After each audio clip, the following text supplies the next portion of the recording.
Ethan Riley had been fixing pipes for over 20 years. He didn't believe in ghosts, didn't care for stories. He just showed up, did the job, and went home. That night, the job was simple. Maple View Apartments, Unit 3B. The tenant had moved out. The landlord left a note. Toilet keeps flushing itself around 2:30 a.m. The room's empty. You can go anytime. It was 2:10 a.m. when Ethan arrived. Toolbox in one hand, headlamp on, coffee half gone. The key was under the mat. He let himself in. The place was quiet. Dimensois. It smelled like bleach.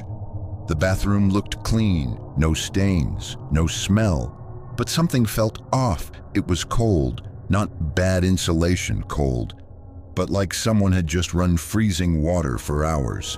The tiles were icy, the air metallic. He opened the toilet tank. Nothing wrong. Water level was fine. Float ball steady. No leaks.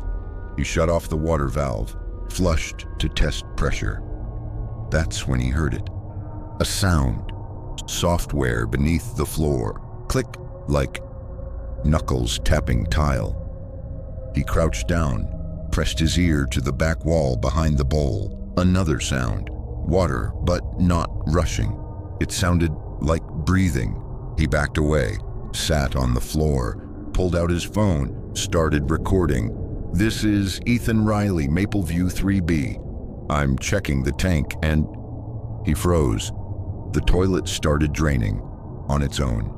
No flush, no water supply, just a slow, low exhale. He aimed the phone at the bowl. I don't think this is a standard system, he said. There's no backflow, but something's pulling from the other side, like a second drain, and it's not for water. That was the last thing Ethan ever recorded. His phone was found the next morning, half buried in the grass outside the front steps. He never clocked in again. Marissa Lynn had only been in Chicago for a couple of weeks. She was 19, a freshman studying linguistics. Maple View Apartments wasn't perfect, but it had its own tub and cheap rent. She started noticing it on her third night there. A sound. Always during baths. Late at night, around 11:15. At first it was faint, bubbling, not water running, but something thicker, like pressure rising, coming up. But she lived on the top floor. No one above her. The unit below, empty. She tried a drain snake, nothing changed. Then one night, while recording voice notes for class, she caught it. Accidentally. The audio playback wasn't hers. There was another voice, low, wet, distant, repeating something over and over. Keep going down, keep going down. She posted the clip to TikTok. It blew up. Thousands of comments flooded in, that's not plumbing. Get out. This happened to my cousin. She tried to ignore it, but the next morning, there was a braid, a tight black strand of hair, floating at the surface of her toilet bowl. It wasn't hers, it didn't belong, and it wasn't stuck. It was just sitting there, still. She didn't film it, didn't scream. She packed her things, booked a mover. Before leaving, she slid a note under the landlord's door, handwritten. It said, "This isn't a leak or a clog. There's someone down there, and they're getting closer. Dale Torres used to be a cop. Now he's building security, mostly just night patrols, lock checks, light paperwork. Maple View was quiet until lately, and it wasn't noise, it was water. People were reporting toilets flushing by themselves, dripping sounds that never stopped. And worst of all, they said Unit 3A, sealed for 3 years, had plumbing sounds, even though no one lived there. One night at 11 p.m., Dale heard it himself. From the hallway, a flush, soft but clear. He hesitated, then used the master key. The door opened with a hiss of cold, damp air. No lights, just his flashlight, furniture covered in dusty white sheets. The apartment smelled like wet stone. The bathroom door was ajar. He pushed it open. The toilet lid was up. The bowl was dry but spotless, too clean. The seat was cracked, split down the middle from the inside, like something tried to force its way out. He opened the tank. No water inside. But stuck on the inner lid was a peeling waterproof label, written in black marker, "It wasn't me." He looked up at the mirror. No reflection, just dark static. Closer now, he saw letters trapped between the glass layers. They read, "It wanted to come down." Dale stepped back, left the room, locked the door behind him. He never opened Unit 3A again, but every time he walked past that hallway, he swore he heard the pipes hum. A low, slow breath that said, "Wait, there's one more." Linda Caldwell had managed buildings for over 20 years. She thought she'd seen everything, but this month at Mapleview felt off. The plumber from 3B disappeared. The girl from 4B left overnight. Unit 3A, sealed shut, was being talked about again. Linda didn't believe in ghosts. She believed in records. So she went down to the basement archive, pulled out the old blueprints, floor plans, water schematics, maintenance logs. Mapleview was built in 1971. Originally worker housing, constructed by a now defunct company, Benthic Construction. Most diagrams looked normal, but one blueprint had a strange marking. D2, Emergency Sub-Drain. It was located between Units 2A, 2B, 3A, and 3B. There was no municipal connection, just an internal loop, no outflow. She checked decades of logs. One entry from 1979 was circled in red. It read, "Tenant reports toilet drains into unknown space. Ethan dispatched. No return logged."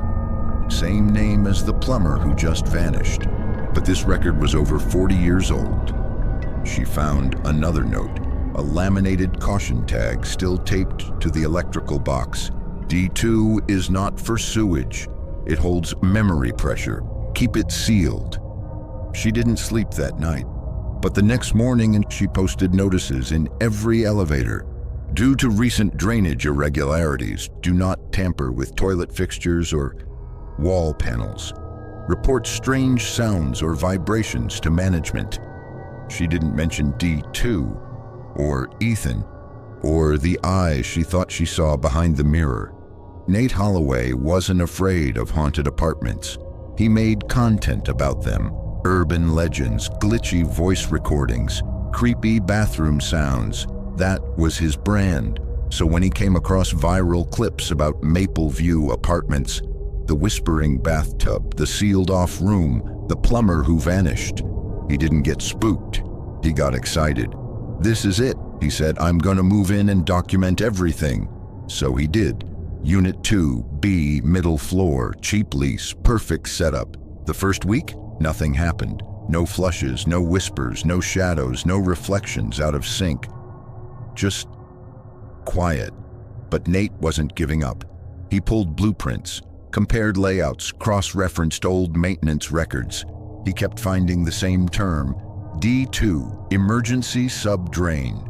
No online results, no official documentation, but one phrase kept showing up in old handwritten notes, memory pressure containment. Do not breach. So he came up with an idea. Stream the toilet. If the rumors were real, he'd catch it live. If not, well, it'd still make good content. He set up his tripod, adjusted the lighting, opened his camera app.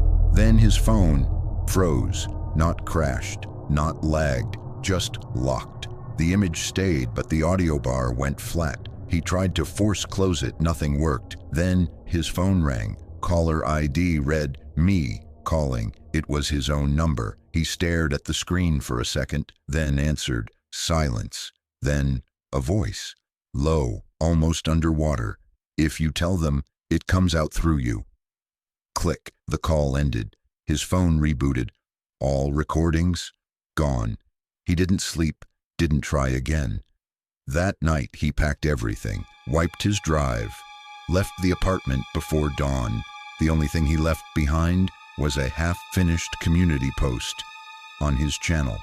It's not a haunting, it's a circulation. Something's always... The draft auto-refreshed. The post disappeared, and Nate Holloway never mentioned Mapleview again. Some say memory doesn't live in the mind. It lives in the space. Rooms remember you, even when you're gone. Months after Nate left, a new listing appeared on a quiet rental site. No landlord listed, no contact info, just a unit number, 2B. Photos looked clean, fresh paint, polished floor, new fixtures. The bathroom looked spotless. The toilet lid was down. The mirror looked normal. But if you zoomed in, really looked, you'd notice the mirror didn't reflect the toilet. It reflected something else, something darker. At the bottom of the listing page was a comment box, a message, unsent, still sitting there in draft mode. It read, "If you're reading this, don't rent it. Something's wrong with the plumbing, not leaking, not clogged, just wrong. Every time I flush, it gets louder, like it's answering. And then last night," the cursor blinked, the page refreshed. The draft was gone, just like all the others.